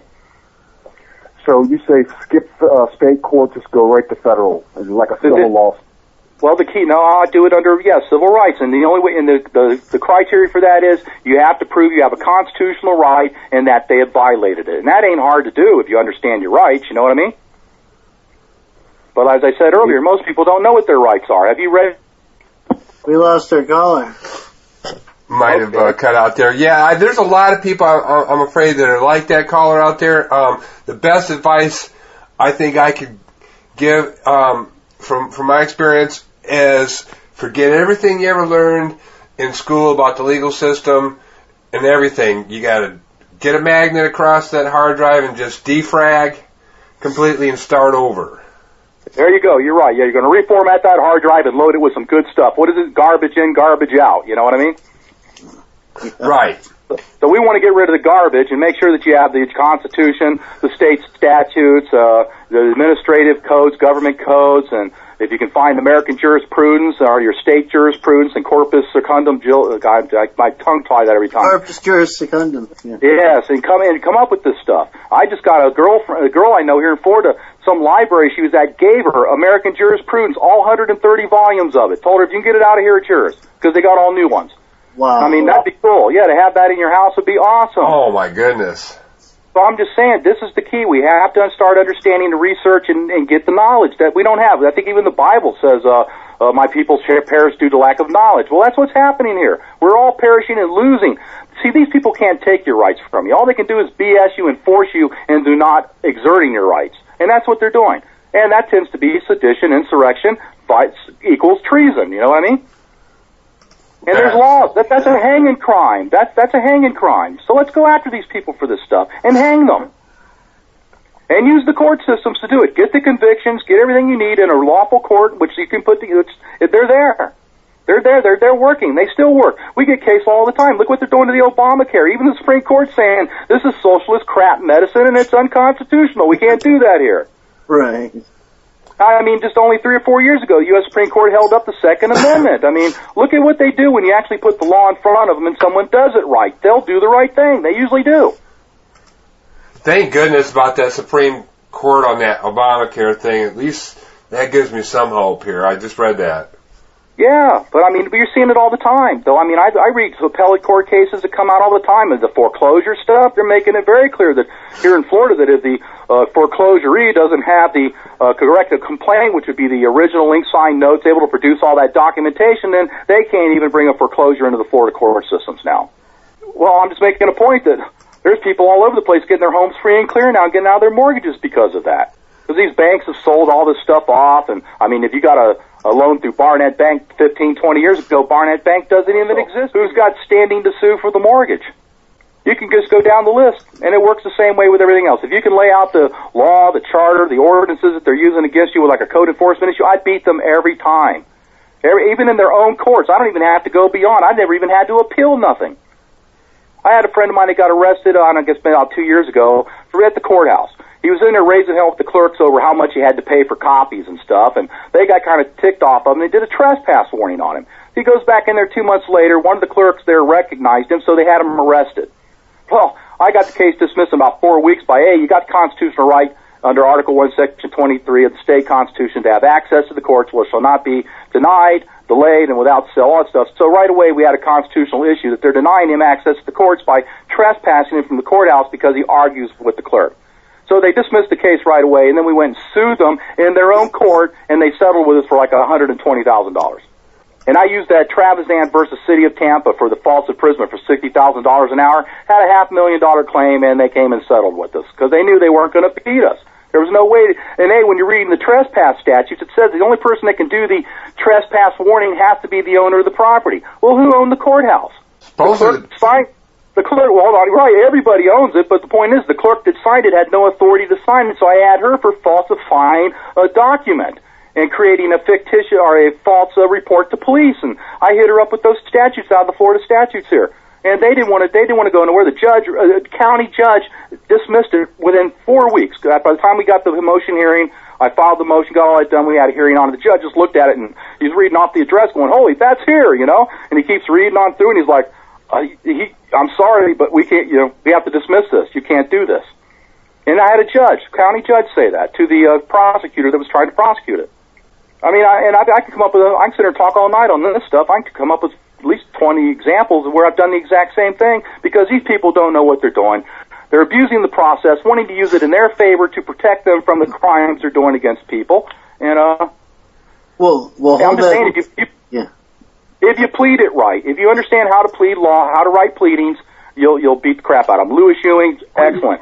Dave Merlin, I've learned from these guys over the years how to do this, and that's who I learned it from. Randy Kelton, that's where I've learned how to do this stuff from. Well, hold that thought on talking all night, and we'll have to, we're have to save it up for the IRS, because I definitely want to have you back, talk about that. So. Yeah, we'll come back next time and hit up on how to write a Title 42 1983 suit on this stuff, Oh, yeah, absolutely, yeah. That's what people need to learn. That's another thing. No one's teaching people how to write this stuff. They just say, go file a criminal complaint, and people go, what the hell is that, Well, that's exactly what we're all hearing. I mean, I can even vouch for Mark, or whatever. I know he's digging into this, and I need to learn this because I have to do this in my case. So, yeah, come back next week. Well, how many times have I been on here railing about the basics of the pleading? Right. We need to know it. Yeah, and here's the key. You can get your state's pre-trial practices manuals. They're like amateurs. It's nothing but case law out of your state saying, well, you got to have this, you have to have the elements, or otherwise you don't have a complaint. So-and-so versus such and such, right out of your state. You put that in your pleading hand to the judge. What's he going to do, override the state appellate courts and claim he can do whatever he wants? Good, let him do that. Now he's primed for a federal due process civil rights suit. I love that. And there's $1 million suit right there. And you're going to be tagging on the judge's bond. You're going to be tagging on the municipal corporations, their insurance policies, and their risk management people for having this idiot in there doing this stuff to harm you. I mean, this is really pretty simple when you think about it. Just the basic theory and concept behind it are very simple. It doesn't. Right, you don't have to be a rocket scientist. You don't have to go to school for 50 years to learn this stuff. You do. It's going to take you a while, though, but you don't have to. Yeah, and it's the write-up and the setups. The write-ups and the setups. That's how I see this. And they're real easy to set up, man. They're real easy to set up because the local courts they're going to ignore everything you do because you ain't got a lawyer. They're going to assume you don't know what you're doing. You're not going to know what to do. I set them up from the very beginning. I don't care what the county or local circuit court does here. I hope they screw things up. I hope they deny motions they have no authority to deny, so I can go run down to the federal courthouse and file a civil rights violations, a due process violation suit on them. And they don't like that because they can't answer that. They can't claim, well, here's how we violated this court rule, and here's what gets us away from granting you your due process under Article 1, Section 9 of the state constitution and, of course, the Fifth Amendment, you know. So how are they going to claim that they have a right to bypass all that or ignore all that and just convict you for something you didn't even do, maybe, you know? Right. And that's kind of how things have been working here for me. Code enforcement, I stomp them right from the very beginning every time they come anywhere anyone's property. If I hear about it, I say, here, public records request, asking where their authority comes from. Well, they never answer that. Well, under Florida Statutes 119, it's a third-degree misdemeanor for them not to answer them. So right away, I start racking things up on them. Next thing you know, I got 37 causes of action and, you know, we're using about 30-some criminal statutes against them. Well, Steve, we're down to maybe just a couple more minutes here, and I can't tell you how happy I am to find people doing the stuff you're doing, and spreading this information and sharing it so freely. Maybe could you tell us where you started down this road? I guess. I mean, what woke you up?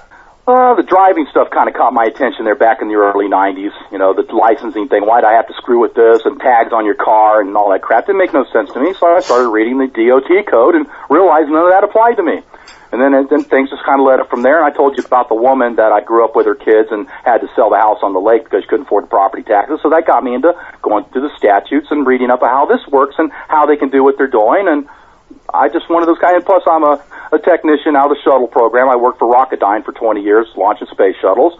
I'm a musician, keyboardist, and classical art rock kind of thing, the old Emerson, Lake and Palmer Yes stuff. So I ate, slept, and drank that stuff and learned how to do all that and program synthesizers and things. And I raced dirt bikes when I was a kid, so I used to work on my own motorcycle frames and rebuild my own engines. And I just kind of developed a academic way of figuring out how to read. I guess I learned how to read. I guess that's what I did, you know, because most people can't read. I'm surprised how people just aren't very good readers. Yeah, and I think that's the key. They teach you to read on this little elementary level, and that's it. But when you have to read up at a higher level of reading, like reading law and statutes, man, people get so confused and they just give up, you know? Absolutely, yeah. You can't really stress enough, you know, reading with your children when they're young and you know, teach them to read, you know, because they're capable of learning to read at a very high level at an early age, I found. They're just not taught that. Well, then you should do well. You should be able to do fine reading through the statutes and interpreting what you're reading. And look at the definitions. Well, what if it's a person? Chances are you're not the person they're talking about in the statutes they're talking about. We could do an hour. We could do 5 hours on that. Actually, you should get Eddie Craig to do the persons thing. He's really good with the definition stuff. Right. Let him explain that. That'll help you out a lot when you are reading these statutes to understand what the definitions of the words mean. Like we talked about the real property, all that stuff they're talking about doesn't even apply to your property. You don't have real property by their definition. Nope. And you're not a person. You're not a person by about 90% of the statutory definitions of person are not you. Only the criminal code's about the only place that I find where the definition of person is actually called a human being, at least. Personally, I'd like a better definition than that. You know, living, breathing, carbon-based man walking the soil. So I really know that they're talking about me. You know what I mean? Natural person, yeah. All right, well, here we go, folks. We're at the end of the show. Thanks for joining us. We'll see you next week. We'll have Steve back here sometime ASAP. Thanks again, Steve. At Revolution Radio, freedomslips.com.